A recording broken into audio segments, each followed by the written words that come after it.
Giulietto Chiesa per PandoraTV.it.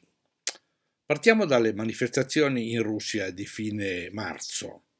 Navalny, Sergei è il nuovo leader all'orizzonte della Russia. Questa è la lettura di tutti i media occidentali, sebbene l'opposizione in Russia non sia poi così forte come appare, ma questo è il desiderio trasformato in notizia.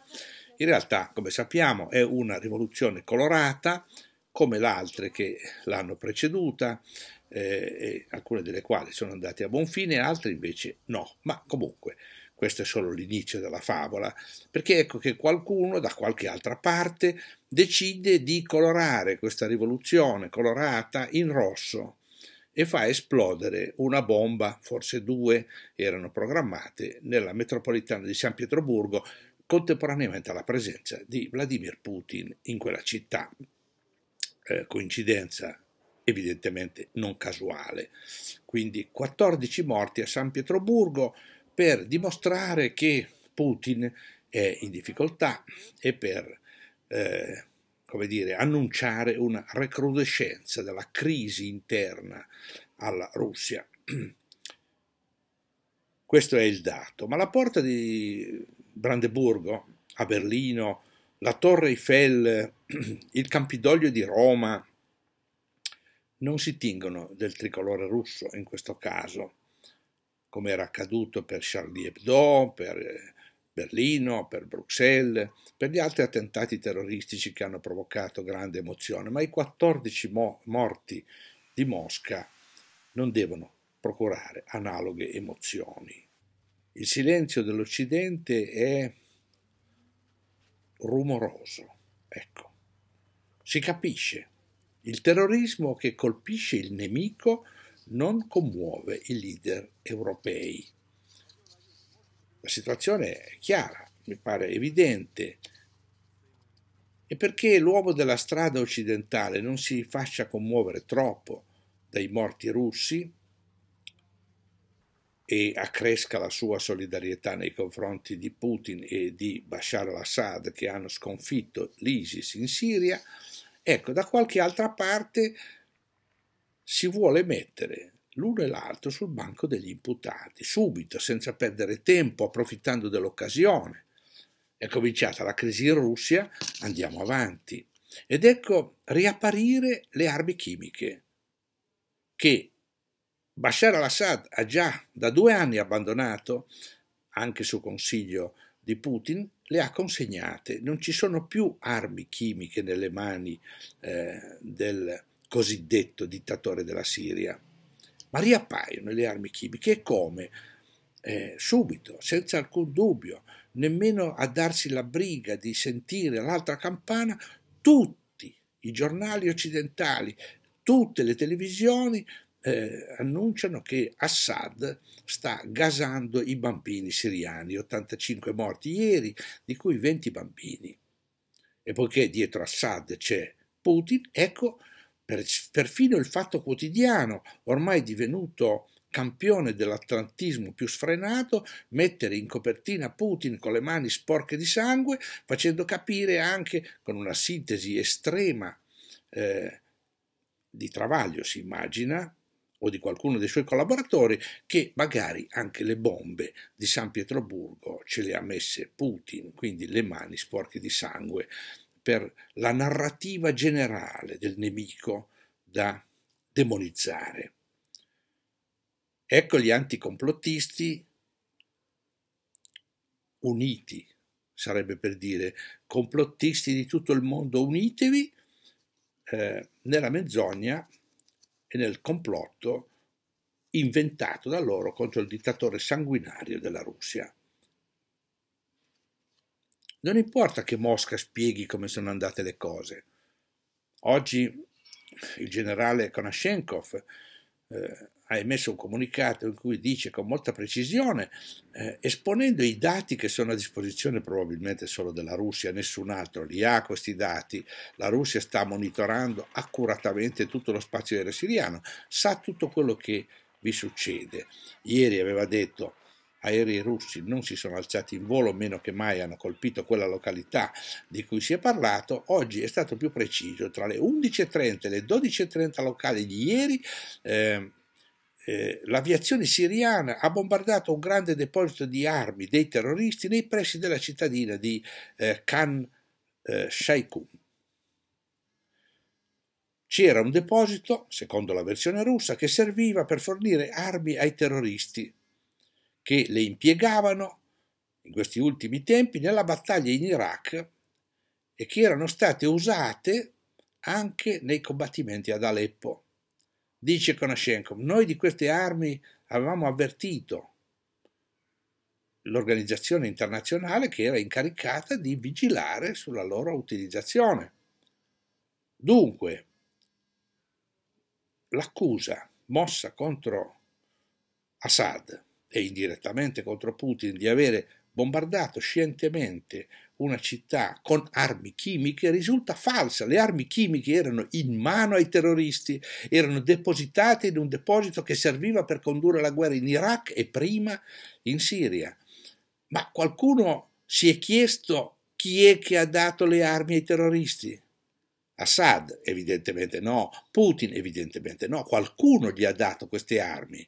E invece di sollevare il problema che i terroristi hanno le armi chimiche, le usano sistematicamente, come ad Aleppo, in Siria, altrettanto in Iraq, tutti accusano l'esercito siriano e Bashar al-Assad di avere bombardato con armi chimiche la città.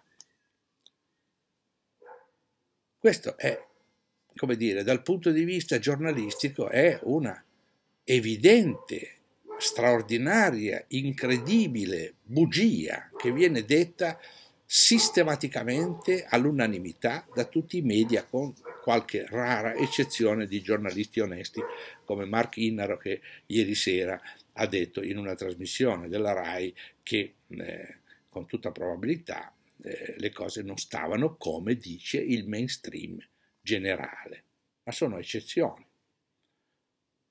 Ecco l'accusa rovesciata di nuovo su Damasco e su Mosca. Certo, siamo di fronte a una tragedia, ma il giorno prima l'aviazione degli Stati Uniti aveva bombardato in Iraq, a Idlib, facendo 200 morti civili. Chi se n'è accorto di questo? Al massimo qualche riga distratta, ordinaria amministrazione. E ora strilli su strilli, appunto isterici, mentre i cosiddetti caschi blu, già individuati da tempo come fiancheggiatori dei tagliagole che combattono in Siria, fanno la loro apparizione nei filmati che tutte le televisioni stanno dando, da loro stessi girati, come dei salvatori. Hanno preso l'Oscar per le loro qualità, diciamo così, attoriali. L'hanno preso da quelle stesse organizzazioni occidentali che sono finanziate dai servizi segreti occidentali che aiutano i tagliagole. Dunque anche questa è ordinaria amministrazione. Ma chi organizza questa isteria? Non lo sappiamo, ma non vorremmo essere facili profeti. Comincia la preparazione di una nuova offensiva della coalizione occidentale contro la Siria di Assad. Le ferite, le bruciature della sconfitta non sono state digerite, adesso vogliono passare al contrattacco.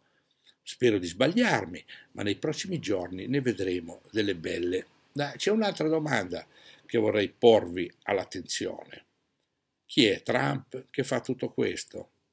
Ma Trump ha appena detto il contrario. Il presidente americano ha appena detto che Assad può stare dove sta e che il vero nemico non è Assad, ma è il terrorismo islamico dell'ISIS.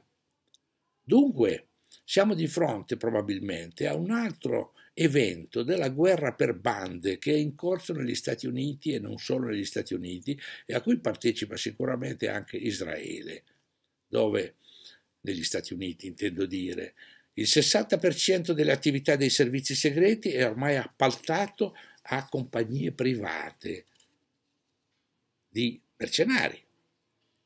E dunque è ormai impossibile o quasi impossibile sapere chi fa cosa e chi paga perché questo qualcosa sia fatto. Ma di questo nessuno parla, sembrano tutti così ingenui. I nostri commentatori sembrano tutti così straniti di fronte a questa evidenza. La Vanguard Corporation, che è una società privata, è stata in testa a tutta l'operazione del golpe in Ucraina, per esempio. Perché non vanno a vedere che cos'è la Vanguard Corporation? E magari perché non vanno a vedere quali sono tutte le agenzie che ricevono le commesse dalla CIA, dalla National Security Agency e dal Mossad? E questa è un'ipotesi, naturalmente, ma invitiamo a tenerla presente, perché sullo sfondo si ascoltano e si leggono i messaggi dei proprietari universali, quelli che contano, messaggi scritti e detti perché l'esercito dei giornalisti untori, non saprei chiamarli diversamente, l'esercito dei giornalisti untori incaricati di diffondere le fake news del potere, li ripeta alla nausea fino a che siano diventati la verità orwelliana da distribuire al gregge di pecore, come l'unica possibile. Mi riferisco per esempio, ma non è l'unico esempio, all'Atlantic Council, che ha fatto sapere che Putin, badate bene, si appresta a invadere il Baltico, la Polonia e poi hanno aggiunto per sopramercato, buon peso, anche la Bielorussia di Lukashenko. Sebbene, voi sapete, noi l'abbiamo già detto, è scritto, è ripetuto, non c'è il minimo segno, dico il minimo segno, che la Russia abbia intenzione di invadere il Baltico. Si potrebbe dire esattamente il contrario, che la Russia non gli importa niente alla Russia a Putin del Baltico.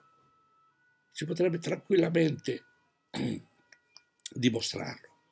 Non c'è un solo punto di contenzioso tra la Russia e i paesi baltici, salvo naturalmente un punto che la Russia non ha mai sollevato, che è quello della discriminazione palese nei confronti della popolazione russa di Estonia e di Lettonia.